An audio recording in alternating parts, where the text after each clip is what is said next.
Afternoon welcome to 929 TV నేను Priyanka bulletin లో details చూద్దాం. గడ్చిరోలిలో మావోయిస్టు అగ్రనేత మల్లోజుల వేణుగోపాల్ సీఎం ఫడ్నవీస్ సమక్షంలో లొంగిపోయారు. మల్లోజులతో పాటు 60 మంది మావోయిస్టులు సరెండర్ అయ్యారు. 54 ఆయుధాలు గడ్చిరోలి పోలీసులకు అప్పచెప్పారు. లొంగిపోయిన మావోయిస్టులకు రివార్డులు అందజేశారు ఫడ్నవీస్. దేశంలో మావోయిజానికి చోటు లేదని మల్లోజుల నిర్ణయాన్ని స్వాగతిస్తున్నామన్నారు ఫడ్నవీస్.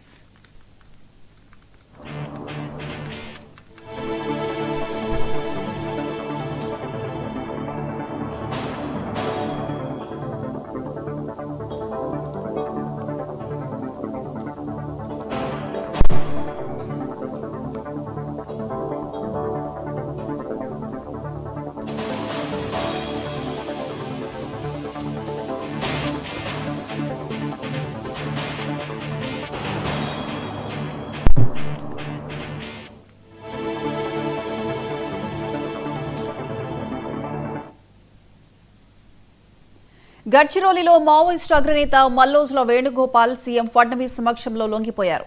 మల్లోజులతో పాటు 60 మంది మావోయిస్టులు సరెండర్ అయ్యారు. 54 ఆయుధాలు గడ్చిరోలి పోలీసులకు అప్పగించారు. లొంగిపోయిన మావోయిస్టులకు రివార్డులు అందజేశారు ఫడ్నవీస్. దేశంలో మావోయిజానికి చోటు లేదని మల్లోజుల నిర్ణయాన్ని స్వాగతిస్తున్నామన్నారు ఫడ్నవీస్. ఇక దీనికి సంబంధించి పూర్తి అప్డేట్స్ మా రీజనల్ కోఆర్డినేటర్ చిరార్ రవి లైవ్ లో అందిస్తారు. రవి, మావోయిస్టు పార్టీకి ఎదురు దెబ్బ తగిలింది. ఇప్పటికే ఒకవైపు లొంగుబాట్లు, మరొక వైపు ఎన్కౌంటర్లతోటి మావోయిస్టు పార్టీ సతమతం అవుతున్నది.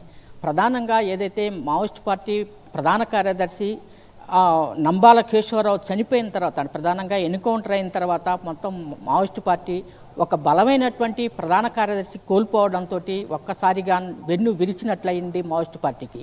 ఇప్పటికే ఏదైతే ఒకవైపు వరుస ఎన్కౌంటర్లతోటి మావోయిస్టు పార్టీలో ఉన్నటువంటి అగ్రనాయకత్వం మొత్తం కూడా దాదాపు 7-8 మంది ఏదైతే మావోయిస్టు కేంద్ర కమిటీ సభ్యులు మొత్తం కూడా ఒకవైపు ఎన్కౌంటర్లు జరుగుతున్న సందర్భంలో కోలుకోలేని దెబ్బ మీద దెబ్బ పడుతున్న సందర్భంలోనే మరొక వైపు ఏదైతే కేంద్ర ప్రభుత్వం ప్రధానంగా 2025 మార్చి నాటికే మొత్తం కూడా మావోయిస్టులు లేని రాజ్యంగా భారత్ను ప్రకటిస్తామని చెప్పిన నేపథ్యంలోనే ఇప్పటికే మావోయిస్టు పార్టీ మీద పెద్ద ఎత్తున ఒకవైపు లొంగుబాట్లకు సంబంధించినటువంటి ఏదైతే ప్రభుత్వం ప్రోత్సహిస్తుంది. ఈ నేపథ్యంలోనే పార్టీలో ప్రధానంగా రెండో స్థాయి నాయకుడిగా ఏదైతే ప్రధానంగా ఉన్నటువంటి మల్లోజుల వేణుగోపాల్ ఆధ్వర్యంలో దాదాపు 60 మంది ఏదైతే ప్రధానమైనటువంటి అనుచరులతోటి, 2 కేంద్ర కమిటీ సభ్యులతోటి మొత్తం 60 మందితోటి లొంగుబాటు కార్యక్రమం జరిగింది. వేణుగోపాల్ మీద దాదాపు ₹1 కోటి రివార్డు కూడా ప్రకటించడం జరిగింది.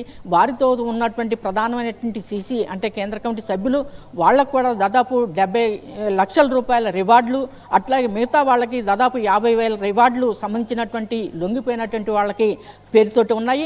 ఈ నేపథ్యంలోనే మొత్తం మావోయిస్టు పార్టీకి ప్రధానమైనటువంటి వెన్నెముకగా ఉన్నటువంటి అంబుజుమడ్ కానీ, అట్లాగే ఉన్నటువంటి కోరాపుట్ కానీ, అక్కడ ఉన్నటువంటి ఛత్తీస్గఢ్ ప్రాంతంలో ఉన్నటువంటి అనేక ప్రాంతాల్లో ఉన్నటువంటి ప్రధానంగా ఏదైతే ఛత్తీస్గఢ్లో ఉన్నటువంటి మల్లోజుల వేణుగోపాల్ చూసేటువంటి ఏదైతే ప్రధానమైనటువంటి ప్రాంతం ఏదైతే ఉందో అది అటు ఒరిస్సా కానీ, ఇటు ఛత్తీస్గఢ్ కానీ, మొత్తం ఏదైతే తను చూసేటువంటి దక్షిణ బస్తర్ కానీ మిగతా ప్రాంతాలు మొత్తం కూడా దాదాపు 60 మంది ప్రధానమైనటువంటి నాయకత్వం తన ఎంత ఆయుధాలు విడిచి ఆయుధాలు ప్రభుత్వానికి అప్పచెప్పి ఛత్తీస్గఢ్ సంబంధించినటువంటి హోంమంత్రి ఆధ్వర్యంలో, మహారాష్ట్ర సంబంధించినటువంటి ఏదైతే హోంమంత్రి ఆధ్వర్యంలో మొత్తం కూడా తను ఆయుధాలు విడిచిపెట్టడం జరిగింది, లొంగిపోవడం జరిగింది. ఈ నేపథ్యంలో ప్రధానంగా మావోయిస్టు పార్టీలో ఒక అంతర్మదనం మొదలైనటువంటి సందర్భం నెలకొని ఉన్నది.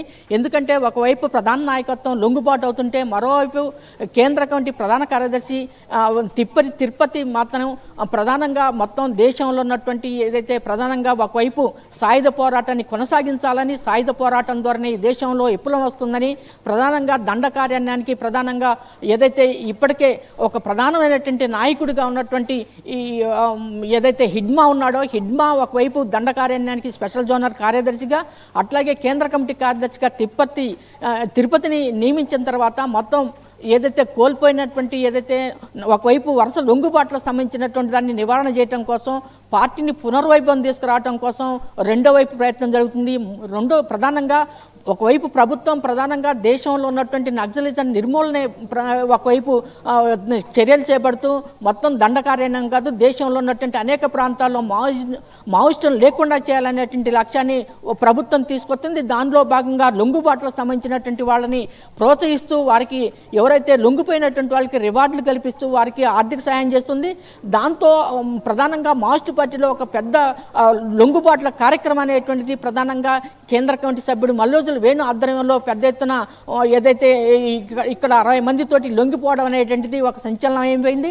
దాని నుండి బయట కూడా ఒక పెద్ద చర్చ జరుగుతున్నటువంటి సందర్భం, రాజకీయ వర్గాలు చర్చ జరుగుతుంది. ఇప్పటికే మావోయిస్టు పార్టీ భవిష్యత్తు ఎలా ఉండబోతుంది, రెండో వైపు లొంగిపోయిన మావోయిస్టులని లక్ష్య ఏదైతే ఆసరా చేసుకొని మిగతా వాళ్ళని కూడా లేకుండా చేయాలని ప్రభుత్వం ఒకవైపు కసరత్తులు, అట్లాగే ప్రధానంగా దండకార్యంలో ఈ మిగతా సంబంధించినటువంటి ఏదైతే పోలీస్ బలగాలతోటి పెద్ద ఎత్తున కూంబింగ్లు జరుగుతున్న సందర్భం నెలకొన్నది. ఏదైనప్పటికీ కూడా మల్లోజుల వేణుగోపాల్తో పాటు తనతో పాటు లొంగిపోయినటువంటి 60 మందికి సంబంధించింది కానీ వారితో ఇంకా మిగతా సంబంధించినటువంటి వాళ్ళని కూడా లొంగుబాటుకి ప్రభుత్వం ప్రోత్సహిస్తున్న సందర్భంలో మావోయిస్టు పార్టీ భవిష్యత్తు ప్రశ్నార్థకంగా ఉండబోతుందా, లేదంటే తిరుపతి ఏదైతే కేంద్ర కమిటీ ప్రధాన కార్యదర్శి అట్లాగే హిడ్మా ఆధ్వర్యంలో పూర్వవైభవం తీసుకొస్తారనేటువంటి భవిష్యత్తులో చూడాల్సిన అవసరం అయితే ఉన్నది. Right Ravi, thank you.